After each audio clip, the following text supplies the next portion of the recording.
Life can be messy, Life can be unpredictable, but a whole lot of love. and a little wine makes it all work. This is Love and Jesus Juice.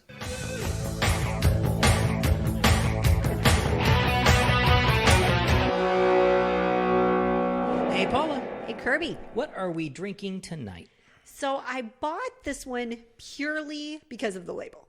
Labels aren't fun. I know, and it's kind of fun just to look at them all. So this is a Sauvignon Blanc. It's called Thrive, which I just thought was cool. Wine should make you thrive. Right, exactly. And it's a white, soft, semi-sweet wine. How's it going to make us thrive? I don't know, because this is not something we normally drink.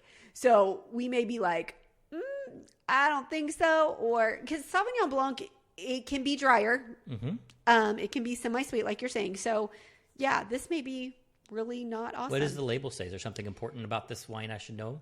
No, it says nothing. Discover bright and refreshing Thrive wines. Our Sauvignon Blanc is a crisp white wine with layers of citrus, apple, and hints of tropical fruit. See, I think if you're going to name your wine Thrive, you should need to take have it to the next step and then maybe a whole story a behind whole story and a hippie type or a new agey or Is Thrive new agey? No, I think about thriving like maybe not new age, holistic, something. Oh, all right, something all right. with deeper meaning. I wonder. Yeah, all right. Well, let's try it. Let's try it since you're chasing that rabbit. It's crisp. It is crisp. This really is a good wine. It's a little sweeter. Appley. Yeah, it's a little on the follow apple. Yeah, a little sweeter than what we normally drink, but it's not sweet. No. Most people probably would think it leans more towards the dry. Yes, the sweet people are not going to think it's sweet. The dry people are going to think it's sweet. So it's kind of in that middle of the road thing. Yeah. I think it's going to be drinkable. Yeah. I wouldn't want it when it's cold. No, this is definitely, we talk about porch wines. This is definitely a porch wine, like really good and cold. Keep it in the fridge. Watch the sunset while you drink it, or do it in the middle of the afternoon when it's hot and you want a wine to cool off. But what we've discovered about white wines are, one, they're higher in sugar. So there's, you have to be careful about that. You feel differently the next day. And they go down quickly. We find that. And I don't know. That would be interesting to ask somebody else. We do drink a lot of dry reds. So, I don't know if other people would think that. But this is definitely one that I want to drink outside on the porch during the summer. And I'm like brushing bits of mulch off the table. Yeah, we've had our windows open and the wind has been blowing so hard around here. Yeah. Hurricane Cristobal. That there is tropical storm. Yeah, and so there is mulch all over our house. Yes. Oh my gosh. I just realized this. Okay. All right. We have some difficult things we have to talk about. Okay. Let's do it. Well, you owe our listeners an apology.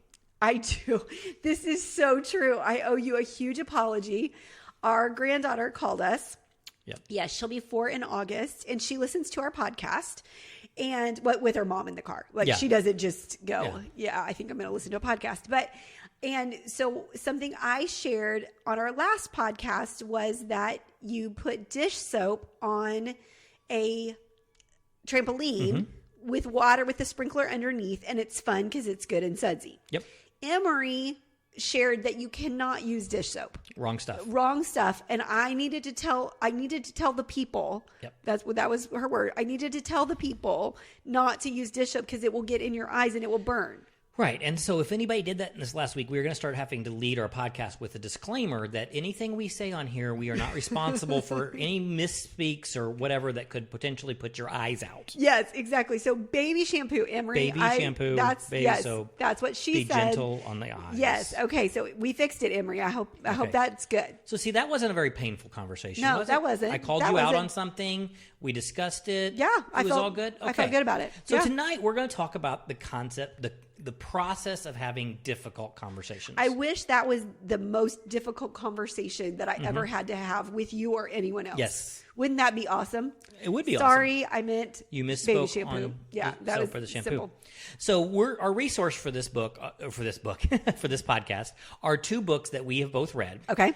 Crucial Conversations and Crucial Confrontations. Yes. And they're kind of just these over top resources, and they're kind of meant for managers and leaders in businesses and entrepreneurs or owners on how to have those hard workplace conversations. Right. But I think it actually takes it much further.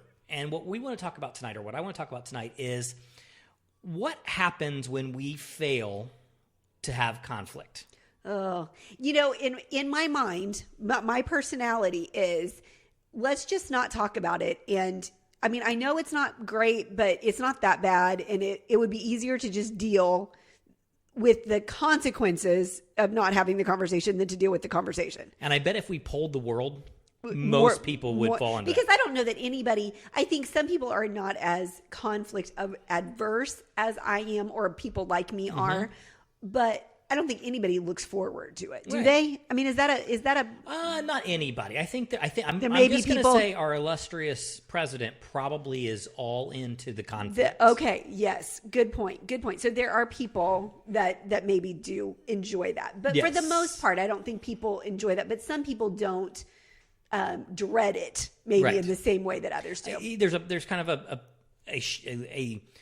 it's not even a bell curve. I think there's a very small percentage that look forward to conflict. There's another percentage that use conflict as a tool. Yeah, which is the healthy, I would say, is the healthy place to be. There's one that don't like conflict, but they're good at handling it. Yeah. Then there's the people that hate it and probably aren't very good at it at all, but they do it. And then the far end is the ones that avoid it. At all costs. Which is different, yes. And honestly, those values aren't a straight paradigm line. Matter of fact, I would say the ones that aren't good at it, but do it, are the worst. Yeah. Potentially, the most dangerous. The ones who don't do it are probably the most self-damaging, the ones who avoid it at all costs. Well, yes, because it is a never-ending cycle that is going to hurt. It doesn't always hurt the other people. Right. Oh, yeah. If I never bring it up, it's me that suffers. Right. I'm going to be the one that suffers. I have to accept what is uncomfortable if I'm not going to tell you. So that would be a good thing to think for yourself as you're listening to this. Where do I fall on that spectrum? Where do I find myself? And as you were saying that, what I was thinking is it definitely depends on the person for me. Okay, explain that. So there are people, so trust is really, really important to me. And we can go into my personality. We can go into a lot. I'm a people pleaser. So I will not enjoy confrontation, but I will do it with people I trust very, very much. Okay. The people that I don't trust, I don't know. I don't know that I get that engaged in that relationship. So it's not worth it to me. I just don't bother. And then it's those middle people. They're important to me, but I don't have the longevity of the trust in the relationship. And so I don't feel as comfortable with them receiving it the right way.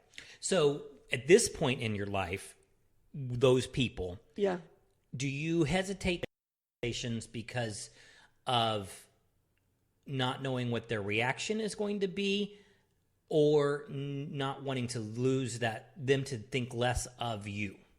It's an outward or an inward perception? Yeah, I think it probably a little bit of both. I really do think. It's not as much what they're going to think of me necessarily, but how they're going to receive it. I think I've had enough situations where I thought I was handling it like I was prayerful, I was trying to handle it well, and somebody just went off the rails. Right. And it just didn't get. And so it's that I don't want to deal with that part of the misunderstanding, because in those situations, the people didn't trust me either. Apparently. Right. Apparently. You just didn't know that. I didn't know that. And so I think it's situations that I've dealt with that I thought I was handling really well that came back to bite me. And I think that's an important lesson is good leadership or good management understands that if you're walking through that process carefully and consciously, and you're even in a difficult conversation, as long as you are walking through it, that's all you can control. You really can't control the output. Right. And as I get older, I've realized, I mean, I definitely realize that at a whole new level. And I think I'm very much in the I will do it, even if I don't like it now. It's so interesting though, because I had a difficult conversation a few months ago, and you know what? The person that I had that with, we're totally good. Like she walked away from it. I walked away from it. We ended up hearing each other in a way that worked and talked through it. And so, it just depends, but I will have the conversations far more now than I used to. And then the other part of this, and right now we're kind of spending time with this adult conversation, and we'll move it downward towards children later on in the conversation. But there's also two different types of crucial or conversations that you have. Okay. You have wronged me. Okay. Yeah. And we need to talk about it. Right. That is in a peer-to-peer type relationship. It can be in spouses. Okay. It can be in two coworkers. Right. I feel wronged. So it's not from a leader, a boss standpoint, anything like that. We're equals. We're basically. equals, basically. It could be up to your boss, theoretically, but that's always varies from place to place. Right. But you can feel wronged from your boss, and you can go in and you can say, I feel wronged and I need to resolve this so I can continue to work here. We continue to have a relationship. If your boss is healthy, that's fine. That should work out just well. If you have Adolf Hitler for a boss, then that's probably not going to work so well.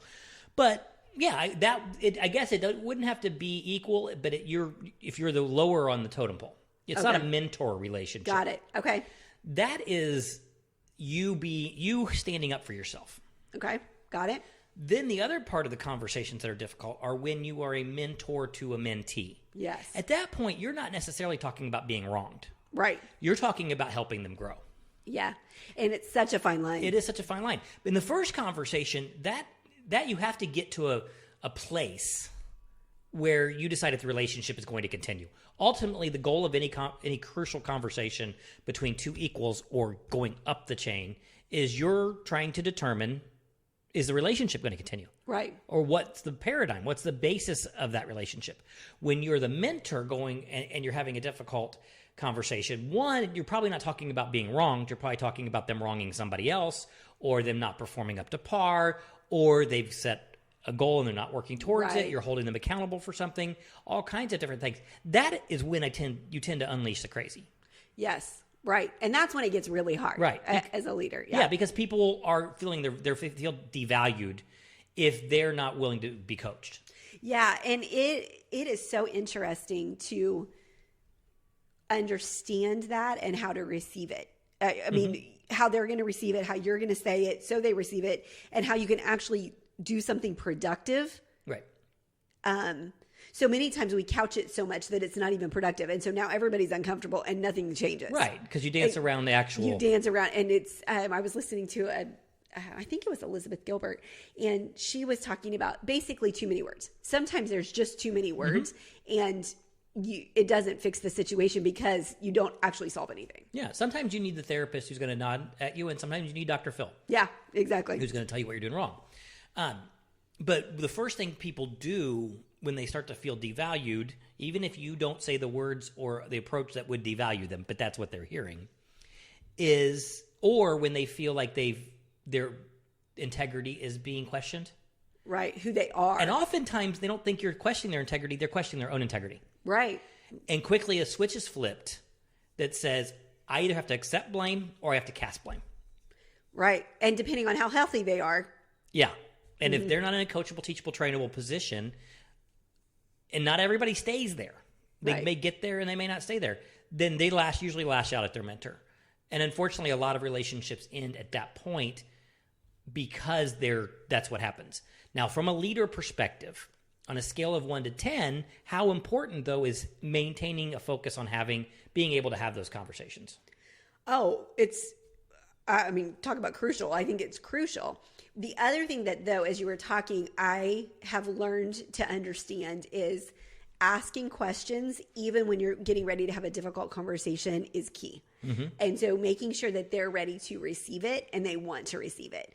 Because some conversations aren't worth having if they're not ready to receive them. Right. That may mean that you have another conversation about a goal that's being set or something like that. Or you may say, you know what, you're not in a position to be led right now, and that's okay too. But there are conversations that I look back on and I think, had I approached it, are you ready to receive this? Do you really want to do this? Rather than making assumptions. Right. It could have potentially saved where the conversation was just not going to go anywhere. Yeah.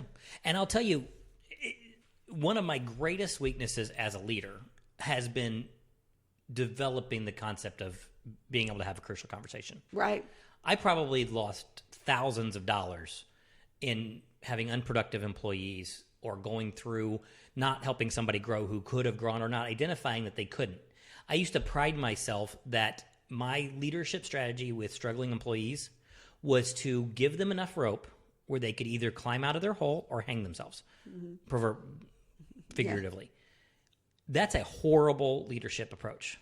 Well, and let's talk leadership versus boss, because to me, they're very different. Yeah, they are. Right? Because what I do is I lead a volunteer army. Right. I say all the time, I'm leading a volunteer army. If they rise up on the career path, whatever they do is 100%, I am not their boss. Right. I can't fire them. I can't hire them. That it's on them. Versus a boss is a completely different conversation. Now, you hope that the leadership is still strong and the trust is still strong, but it is approached in a different way. The boss does have the ability to say, do this. Yes, exactly. And your job's on the line. If you Not don't that's do good this. leadership, but it is different in that way.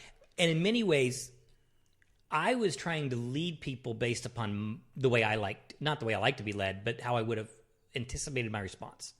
If somebody tightened the vice around me and I felt pressured, my performance would go up. I would feel that as I need to make corrections, I need to make changes, I need to do more if I value the job. Most people don't necessarily see that way. They tend to actually respond more negative the more pressure you put on if you don't lay it out. Well, and understanding I think one of the things you hit on is the personality. Yes. It's understanding that, okay, you are a high D personality, especially in your leadership style. Right. And so that would make sense that you would rise to meet that. Right. Okay, challenge accepted. Let's do this. The majority of personalities, well, there's 4 other ones. Yeah. Right? And the 3 other ones do not react that way. No. The 3 other ones actually go into the negative. Right. So a fourth of the people you are going to coach correctly. Correct. Right. And then you factor in mindset, which I'm reading another great book, which we're going to talk about at some point in the future after we both get through it. But the concept of growth and fixed mindsets. Right. And a growth-minded person does look at challenges as an opportunity. Yeah. And a fixed person looks at it as failure. And so what I was doing was just presenting more opportunities for them to fail.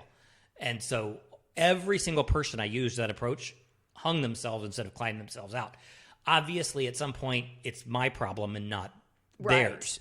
And that's where my maturation as a leader / boss / business owner, I had to go through that process and go, okay, you got to learn some skills. Yeah. And how much of it do you think is just misinterpreted conversations or what do I want to say? Like they just see it differently. It's just a different viewpoint. And so what I've continued to learn, and I believe will work whether you are a boss or a leader of a volunteer organization, is asking questions, because where they're coming from is probably very different from where you're thinking they're coming from, because you're putting it through your filter and they're putting it through their filter. I always use the example of tell somebody how to put a jacket on. Yeah. Like don't mime it. Don't do any of that. Just literally use words, and how they'll interpret it and based on and what you think you're saying are different things. Oh, and we do that all the time. Just you and we had it the other day with a project we were working on. I was saying one thing and you were saying the same thing, but yet we didn't understand each other. I was not understanding, and he said something today and I went, oh, that's what you were saying. Yep. I just missed. And I couldn't figure out what you didn't understand because I thought I was repeating back to you the same thing you had told me. Exactly. And yes, it was one of those things. And we study communication all the time, and we communicate all the time, and we know who we are. Yeah. So let's shift the conversation to our spouse. Okay. Yeah. Because I believe this is another one of those things that we did not do well early in our relationship. That would be an that was very polite. That was good. That was good. Yeah. So when it came to hard conversations, how do you perceive our early marriage? Oh gosh. Well, I took everything as an insult. Like literally, you could say nothing to me. But then so did you. So I guess both of us kind of reacted the same way. So we got really good at platitudes and niceties or just ignore. Just stuffing it. I think that would be the way to say it. We both stuffed things until we blew. Yeah, basically, which is never pretty. And our blowing, because we were both so focused on not having things blow up. Was our blowing usually turned into somewhat of a passive-aggressive huffing and puffing in an argument. Right. I mean, right. we never threw anything or anything like that, although I do think I felt like it a few times. Oh, absolutely. And in complete frustration, because once that starts, what do I want to say, kind of bubbling up or coming through, usually communication in every form is stunted because you feel like you can't say anything, right? Which isn't necessarily true, but then everybody starts walking on eggshells because everybody can feel the tension, and so it goes from bad to worse really fast. Right. Now, do you remember a time in our marriage when we started to improve? Yeah, I think with knowing about DISC where I vividly. So we've been married about 8-9 years at about that time. Yeah, that should give you some hope out there. Yeah, exactly. I think we went through seasons where we were better and worse, but it wasn't from a knowledge base. It was kind of luck. Honestly, if you think about it, I think we got lucky a few times in those first few years. Well, and I remember some point around that same time having a conversation where we basically came to an agreement that all of our feelings were valid, and it was okay for us to say the phrase, "You may not be aware, but when you do /say that, it hurts." And we didn't have to say it hurts me. We'd have to say it hurts my feelings. It just hurts. And that was we each had the freedom to make that statement. Yeah. Without the other one getting defensive. Then we could talk about the scenario. We could talk the situation out. I think the difference being that for my personality, it almost hurts me more to say those words than for you to receive them. Still today. That is really hard for me. It is. Not that it isn't hard for a lot of people, but that is really hard. And so that's where choosing to have those conversations, even when they're really uncomfortable, you choose which relationships are worth it. Well, it does two things. One, that person that tends to keep it all the way packed down has a key to the door. Yeah. They still have to use the door. They have to use it. They still have to use it, but they have a key to the door. And the other side, the person who maybe is paranoid or tends to get their feelings hurt easily, when they say something out loud, sometimes they realize themselves how silly it is. So I would encourage somebody, if they're going to take this approach, to actually, before they go say that, excuse yourself to the restroom. Walk into the restroom, look yourself in the mirror and say, "Honey, when you do this, it hurts my feelings." Yeah, I think see if you don't sound silly. That's a total D thing to say. 100%. And my personality would never do that because you have all the feels. I have all the feels. But see, that's what I want you to get. That's exactly what I want. Because if you voice it and you have the feelings and you really have those same feelings about it hurting, then you know there's a valid statement. The conversation needs to happen. If you go in and you have that statement and you go, if she turned that around to me, if the person in the mirror was saying it back to me, I would go, "You're being petty."